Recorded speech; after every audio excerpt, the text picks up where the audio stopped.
Tadi kita dengar lagu yang terakhir, yaitu hidupku adalah pekerjaan. Sebenarnya itu kata-kata yang paling baik yang bisa kita dengar malam ini, kata-kata yang bisa buat kita merenung. Kalau hidup kita adalah pekerjaan Tuhan itu bagaimana ya? Emang gue nggak tahu ya itu lagu karangan siapa ya, by the way. Tapi sesuai dengan apa yang gue mau bagiin tentang hidup kita ini adalah pekerjaan Tuhan. Tapi sebelum kita mencapai Alan Clapton ya, gue malah nggak tahu. Pasti bukan gue doang yang nggak tahu ya harusnya ya. Mestinya banyak yang nggak tahu. Udah nggak tahu ngajak bareng-bareng lah gitu.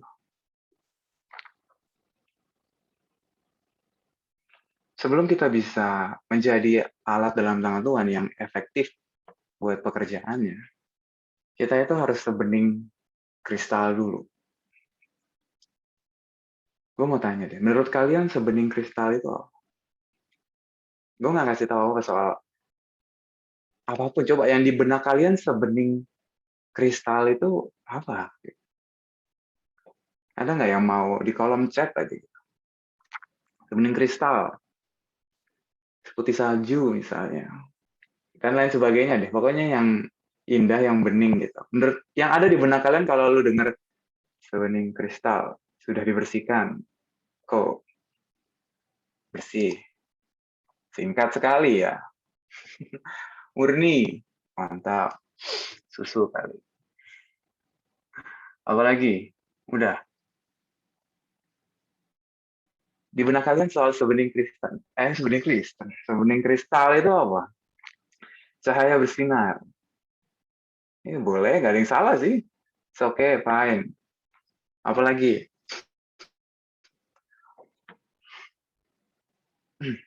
Mengkilat. Mengkilat. Mahal. Berharga. Sinar. Cerah di mata Tuhan. Wih, Zoria Beril nih, orang pertama yang menambahkan kata Tuhan. Ya udah. Oke, semua ditampung. Basically kalian bebas nafsir ya soal ini. Sebening kristal adalah kata-kata yang kalian dapat kalau kalian nonton ibadahnya Komeras. Entah kapan ya. Dan doa paginya juga. Sebening kristal kata dia. Gue Google dong. Kristal itu apa? Ternyata ribet ya. Yaudah nggak jadi gue Google. Ada banyak hal-hal yang tidak mau aku lihat. Ya, tapi intinya itu sesuatu yang berharga, mahal, benar, kristal, dan mengkilat, dan lain sebagainya. Benar. Tetapi gue itu lebih meng-highlight begini. Sebening kristal itu artinya ya, kita nggak ragu ketika menghadap Tuhan. Baik nanti maupun sekarang. Nggak ragu untuk menghadap Tuhan. Namanya juga bening dong. Namanya juga bening kan. Misalnya kaca. Kalau kaca itu bening ya kita nggak ragu kan untuk melihat apa yang ada di balik itu semua. Kaca ini maksudnya masuk kaca yang bisa ditembus gitu, bukan kaca yang mantulin sinar. Ini bisa ngelihat itu kan. Beda dengan hal-hal yang disembunyikan, itu biasanya kalaupun ada kaca, itu pasti ada lapisan yang menutup untuk bisa ngeliat ke dalamnya. Iya kan? Nah, kalau kita sebening kristal, mestinya kita bersedia saja kalau dilihat atau dikoreksi atau dinilai Tuhan. Karena ya bening aja. Tidak ada hal yang kita tutupin.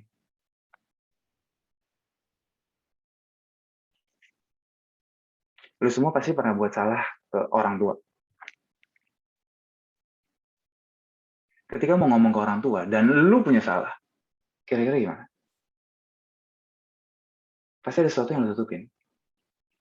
Nggak bening lah istilahnya. Iya kan?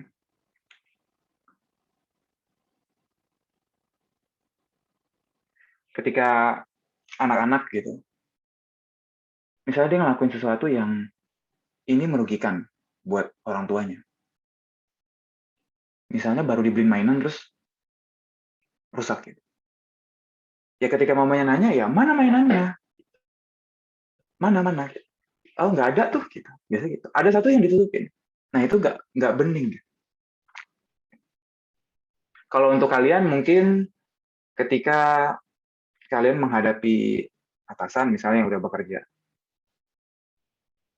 kalau ketika ada salah pasti nggak bening lah untuk menghadap atasan. Sama halnya dengan kita ke Tuhan. Malah Tuhan jauh lebih dalam lagi bisa ngeliat batinnya kita. Ketika kita nggak bersih, itu pasti ada sesuatu yang ragu. Ada sesuatu yang, aduh. Untuk berdoa pun kayaknya nggak berani menghampiri. Kenapa? Ada yang nggak bening.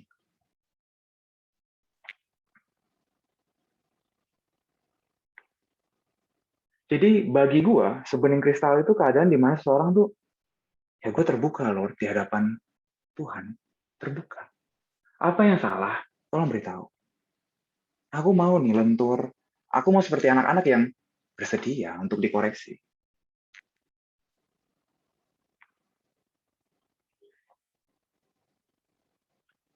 Coba lu bayangin deh, punya kehidupan yang kayak gitu.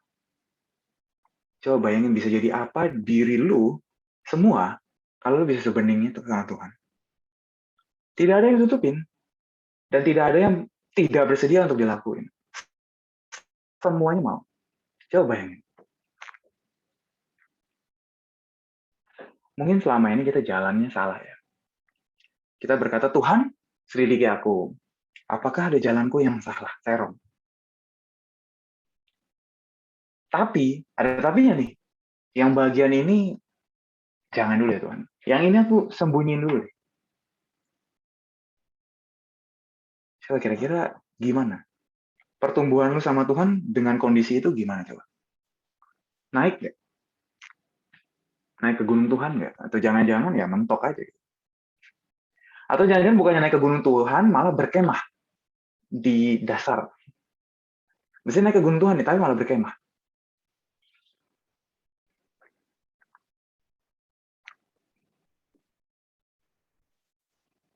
Coba seandainya kita bersih di hadapan Tuhan. Kira-kira gimana ya kehidupan kita coba?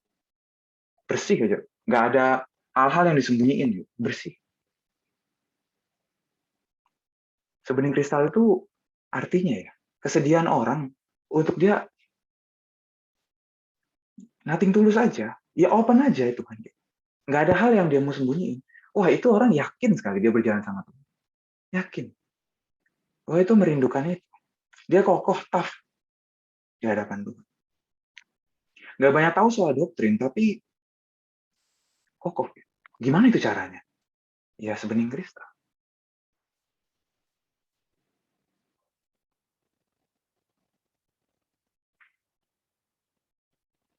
Kenapa kita kalau ada masalah, kok nggak yakin ya Tuhan itu ada? Kok nggak yakin? Atau ngadepin suatu persoalan hidup, kok nggak yakin ya Tuhan itu ada? Mestinya kalau orang terbiasa hidup bersama Tuhan, itu udah hal yang yakin dia bersama Tuhan. Kalau misalnya dia lihat Instagram itu, kok ini orang hidupnya enak ya? Nggak merhatiin Tuhan, nggak terlalu lah. Kok hidupnya enak ya? Gue yang udah baik-baik begini, kok susah? Di situ dia bisa langsung seketika bilang, ya susah di bumi lah. Nanti di surga gue happy. Nanti di surga nih. Ada perhitungan dong. Kira-kira nanti gue gimana nih? Gitu. Dan toh, harta yang sesungguhnya Tuhan. Langsung seketika itu aja. Seketika itu, dia menembus batas.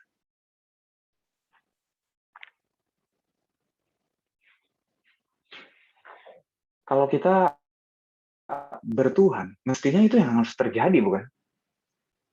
Kalau kita bertuhan, ya kan? Tuhan itu kan pribadi. Mestinya namanya pribadi, yaitu dirasain. Bisa dialamin dong. Kalau enggak, buat apa? Coba nih, lu bayangin punya Allah pribadi, tapi urusannya sama, ya udah, kamu lakuin ini, udah cukup. Kamu lakuin ini, udah cukup. Jadi semuanya based on lakukan, lakukan, udah. Ada ini, ada enggak, ada ini, ada enggak, udah, itu aja urusannya. Allahnya bukan pribadi, pokoknya Allah menjauh di sana. Udah, jangan urusan. Urusannya sama apa? Nih ada hukumnya. Udah ini aja ya. Allah jauh di sana. Jangan coba-coba untuk menghampiri. Coba, bayangin deh. Punya Allah yang bukan pribadi. Di tengah kehidupan yang serba tidak menentu ini. Allahnya bukan pribadi. Kalau kita kan Allah yang transenden menjadi imannya. Allah yang menjauh di sana, kemudian dekati hati kita. Itu kan satu hal yang luar biasa. Dan mestinya, kalau dia yang punya segala kerajaan dan kuasa dan kemuliaan ada di sini, apalagi yang dikhawatirin? Apalagi yang merasa perlu untuk dinikmati? Bukankah cuma Allah? Kenapa kita nggak semerdeka itu? Belum bersih, belum bening aja. Berlian itu, atau kristal itu, kalau nggak salah ya, mantulkan cahayanya itu dari dalamnya itu. Sampai Allah dalam kita, mestinya cahaya Allah itu di dalam kita yang keluar. Tapi mesti dibuka dulu hatinya. Dibuka dulu, di open dulu. Nothing tulus dulu. Bening dulu lah. Karena kehidupan yang paling gak enak itu adalah kehidupan yang nyembunyiin dosa. Lu udah tahu ini bakal jatuh, akhirnya bakal gak enak, tapi sembunyiin. Itu paling gak enak. Lu terus dengar kebenaran, itu makin lama nuntut harus dibuka, harus dibersihin. Jadi makanya kehidupan yang paling gak enak adalah ketika itu gak bersedia lu singkirin, lu bersihin, lu beningin. Itu gak asik. Namanya pacaran, ya kan? Itu tujuannya untuk menikah. Jadi lu bayangin kalau lu pacaran, yang harusnya itu cuma sama dia doang cintanya, tapi sama yang lain juga, itu gak enak. Kehidupan yang paling gak enak. Apa-apa serba tidak bisa terbuka sama pasangan. Dan akhirnya ujung-ujungnya, pasti ketahuan. Tuh, pasti ketahuan. Itu pacaran, apalagi menikah. Masalah, lu gak bisa ngontrol supaya dia gak ngetahuin. Bisa. Tapi jangan lupa, itu bukan segalanya. Jadi kan ketahuan pasti. Sama orang yang bunyi dosa. Terus. Oke, kehidupannya running well. Semua smooth deh. Baik. Satu kali dia jatuh, gelepak aja. Jebret. Syukur-syukur masih Tuhan ingetin. Tapi kalau seperti di Mazmur 73, misalnya jatuh ambruk. Gitu. Bahaya. Kalau masih dihajar Tuhan pelan-pelan, ya masih enak. Disadarkan. Tapi kalau enggak, jatuh, jebret gitu. Di akhir kekekalan, jebret, udah ambruk. Emang Tuhan sengaja jatuhin itu? Enggak. Iunya saja yang tidak, yang bersikeras. Ya namanya batu kalau udah keras, ini gimana ya, dihancurin aja keras. Ya kepala batu. Tuhan nggak mau satu orang pun binasa. Tapi kalau orang itu memilih, meresponnya begitu, yang mau dikata apa? Manusia kan makhluk yang beresiko kan. Resikonya bisa kehinaan yang kekal.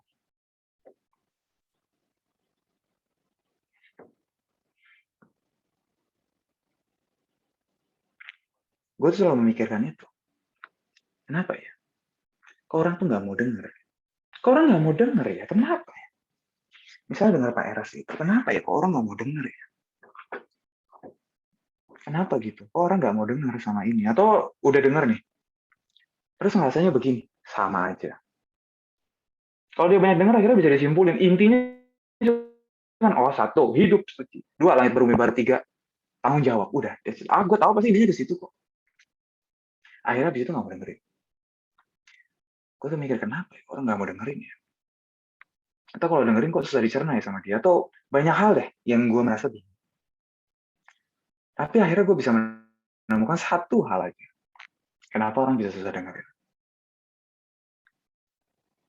Atau susah meresponi dengan baik? Karena apa yang diajarkan oleh Om Eras, itu sifatnya batiniah. Dan orang itu mesti membongkar, menggali, menelaah batiniahnya. Baru bisa kebangun, baru bisa ngerti. Oh, ini loh yang harus aku lakukan. Ini loh. Oh, itu bisa ke sini ya. Gitu. Makanya dikatakan ajar kami menghitung hari-hari. Menghitung itu juga bisa berarti membangun, set, mengatur, menata. Ajaran Omeras, berarti ajaran kekristenan. Ya benar dong, Tuhan kan berkata hidup keagamaanmu itu kan artinya kebenaran. Dan Tuhan itu selalu menyinggung batinnya. Batinnya. Tidak secara ilmu, tidak secara logika, atau kamu harus begini-begini, enggak, batinianya saja. Dikembalikan ke rancangan Allah yang semula. Bisa berdampingan, satu pikiran dan satu perasaan dengan Allah. Itu kan. Jadi ajaran yang didengarkan atau diajarkan oleh Omeras, suara kebenaran, yang bahkan Tuhan Yesus sendiri, itu pasti membongkar batinnya seseorang.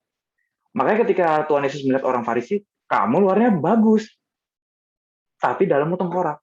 Seperti kuburan, luarnya sih bagus, dalammu itu tengkorak. Jadi apa yang diajarkan, itu pasti membongkar batinnya seseorang. Kalau orang tidak mau membongkar batiniahnya, percuma. Dia bisa aktif ikut, aktif secara kegiatan, tapi pasif secara pertumbuhan, itu yang bahaya. Sama aja nggak ikut sebenarnya. Karena apa yang diajarkan itu menghilangkan, malah mematikan sebenarnya untuk naluri kita. Itu dibongkar.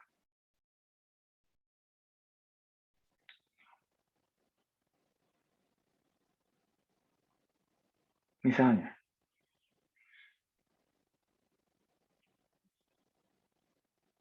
kalau kita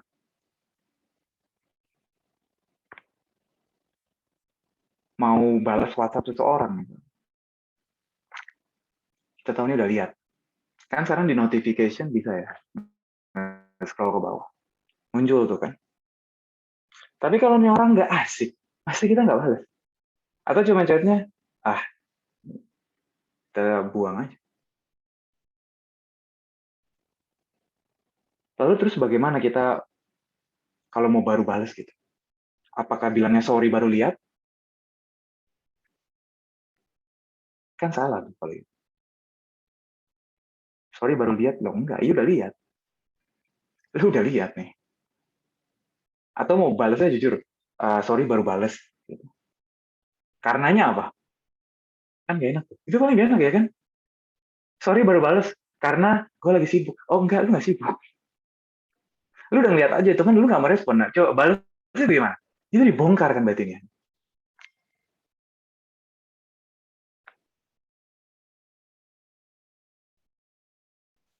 Jawabnya apa tuh? Ya coba lu pikirnya sendiri. Ini gue males nih balas dia nih. Ya kan? Betternya gimana coba tuh? Gue aja bingung. Tapi sebenarnya batinnya sekali. Dibongkar batiniah kita.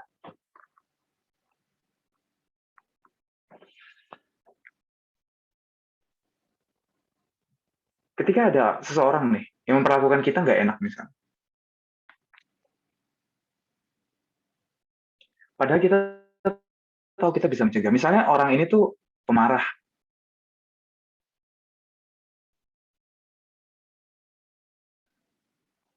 Kenapa ini? Maaf baru balas soalnya. Menarik nih dulu. Maaf baru balas soalnya cat kamu tenggelam kayak kapal. Iya, itu tenggelam karena kamu tenggelamkan gitu kan. Dia sengaja nggak balas tuh. Sengaja. Kak, maaf, aku telat ya. Oh, ini beda ya, Angelis. Oke, maaf baru balas soalnya cat kamu tenggelam kayak kapal. Gitu. Iya nggak? Itu tenggelam. Nah, itu gimana coba? Iya nggak? Itu ada seninya sendiri. Kalau ini orang memang yang misalnya deketin. Nah, ini mayoritas wanita kan, pasti dideketin oleh laki-laki dong. Pasti ada orang-orang yang, aduh, udah tau lah ini intensi ini orangnya kemana? Gue udah tahu nih. Nah, kalau ini nggak dibalas gimana? Bisa nggak? Mungkin bisa nggak salah juga, karena kalau dibalas cepet, salah nanti. Bisa juga. Bisa, kan nggak bisa. Tapi bagaimana supaya batin kita nggak salah? Gitu. Bagaimana? Nah, itu yang dipikirin, itu yang dipersoalkan, itu yang dibongkar.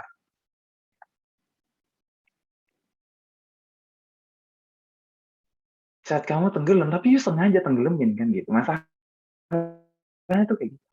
Bagaimana kebijaksanaan?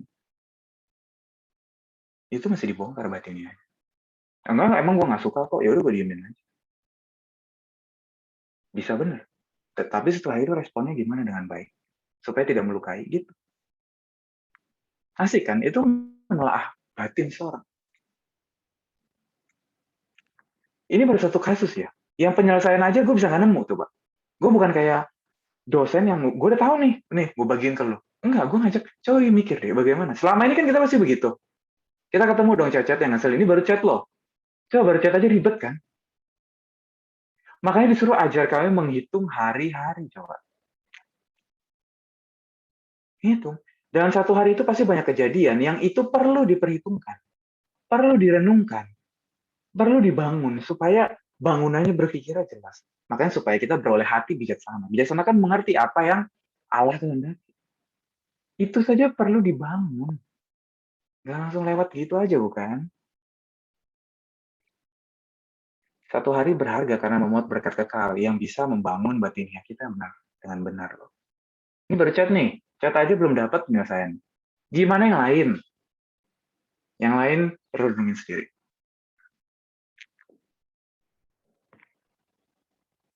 Dari segi pakaian misalnya. Bebas pakai ini deh. Style ini, men. Atau, ini style kok. Apa salahnya gue kayak gini? Ya kan? Itu kalau ngomong apa salahnya gue, itu kan udah beda. Karena kan kita nggak berhak lagi atas diri kita sendiri. Even itu style, nggak salah.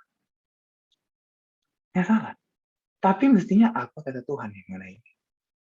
Gue jadi batu sandungan nggak gara-gara ini? Ini stylenya Tuhan nggak? Itu paling benar. Ini stylenya Tuhan. Lain cerita kalau ini seorang model ya. Lain cerita. Beda kasus. Lo kan model. Beda kasus.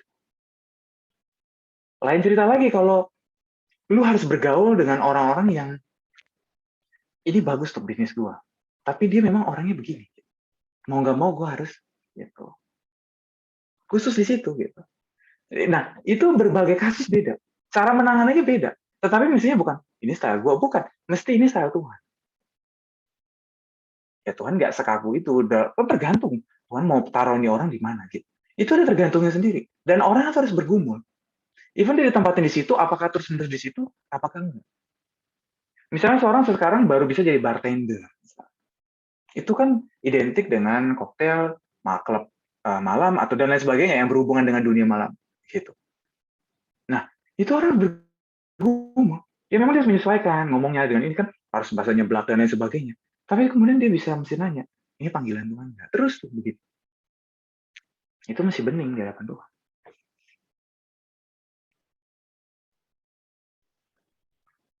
Karena simpel aja, hidupmu bukan milik kamu lagi, bukan? Atau hidup kita bukan milik kita lagi, kan? Ini miliknya Tuhan. Siapa kita berhak mengatur hidup kita? Sesuka hati maksudnya. Siapa kita, kan? Ini orang udah dibeli.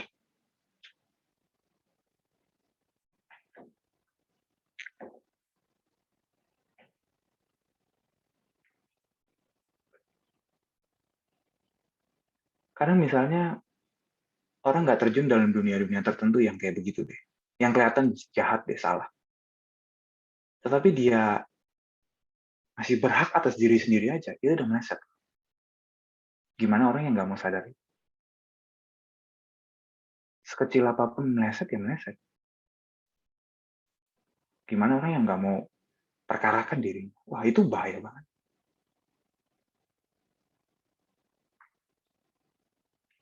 Ketika misalnya nanti Tuhan buka itu, Tuhan kasih tahu, ini lu bisa jadi manusia begini nih.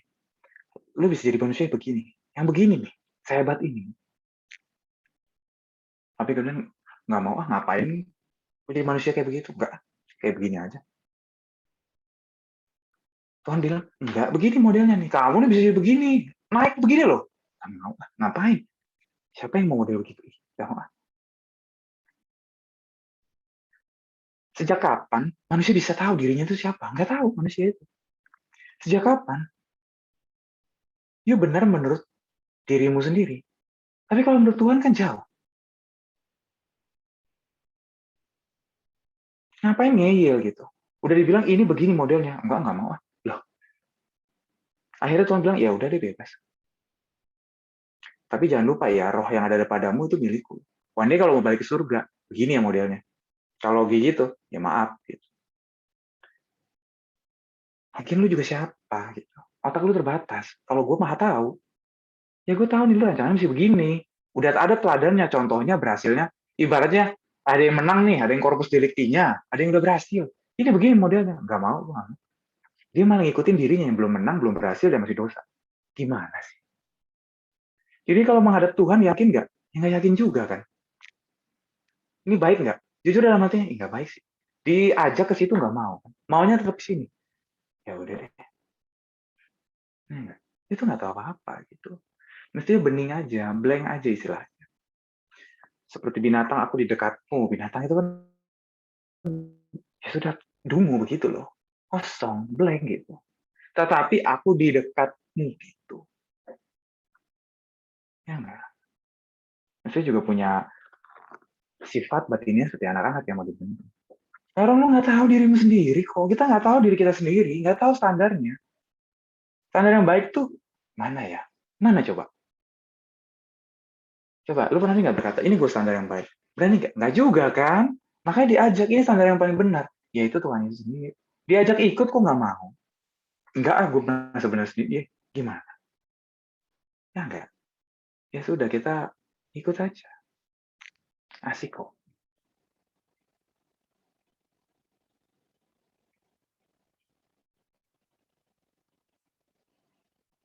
Soal kebutuhan hidup,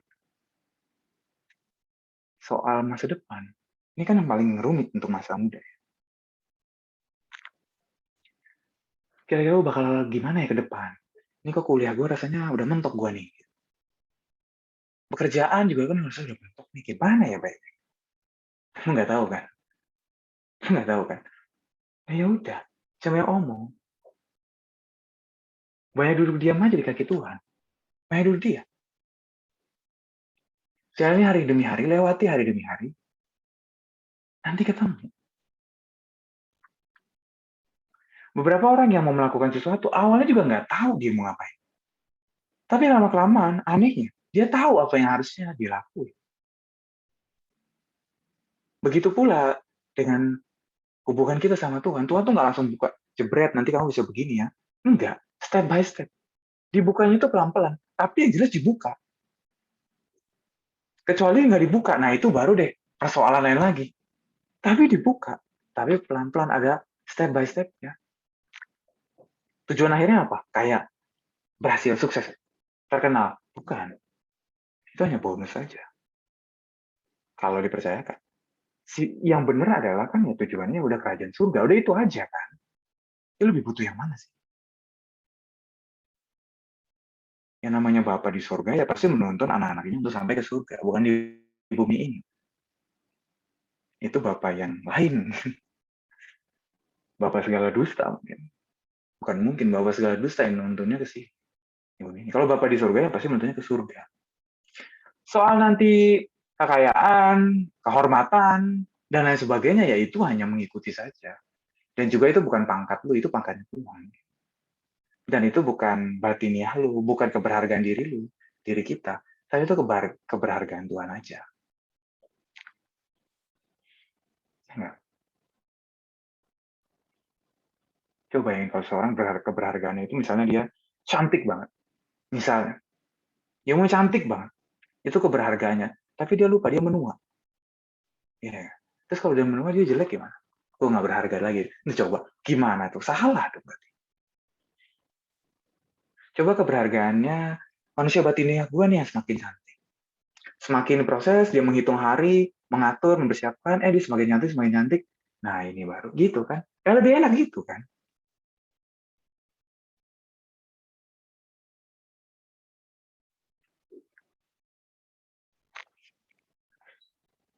Jadi mari cara pandang kita berubah. Kalau kita punya Tuhan itu, dan itu kokoh ya, kita kokoh di dalam Tuhan, itu asik banget. Nggak ada lagi yang kita khawatirkan, nggak ada lagi yang kita bingungin gitu. Kalaupun ada khawatir, itu bisa dikendalikan. Memang kita nggak bisa lawan itu. Dalam arti ya itu ada masuk saja, ada impulsnya. Gitu. Tetapi bisa dikendalikan, bisa diatasi, bisa. Karena Bapa di surga itu, supaya menguji kita itu, jadi biarinin aja, ada sesuatu kejadian. Ini bukan sesuatu yang Allah sengajakan, tetapi harus ada. Misalnya orang mau berjuang gitu, untuk tidak khawatir. Dan Allah mau menguji, orang masih khawatir nggak? Katanya Bapak di surga, Bapak yang maha besar.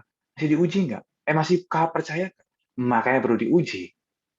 Dengan cara apa? Dia kasih persoalan. Dia membuat orang itu ragu.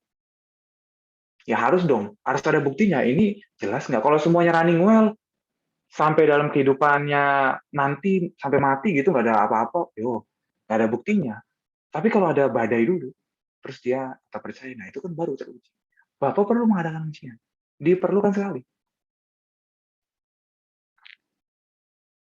Ini sesuatu yang bukan main-main, tapi harus ada.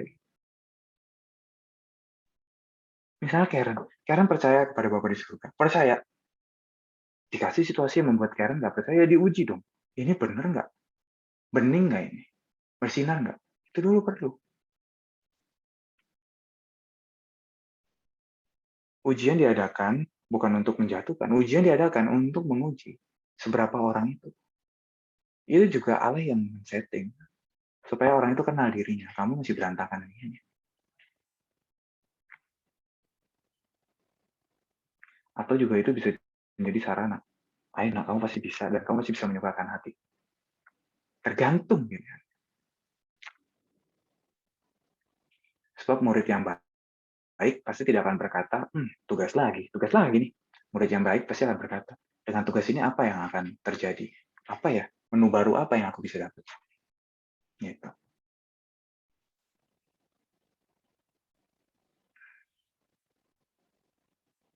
Kita sambung di sesi 2.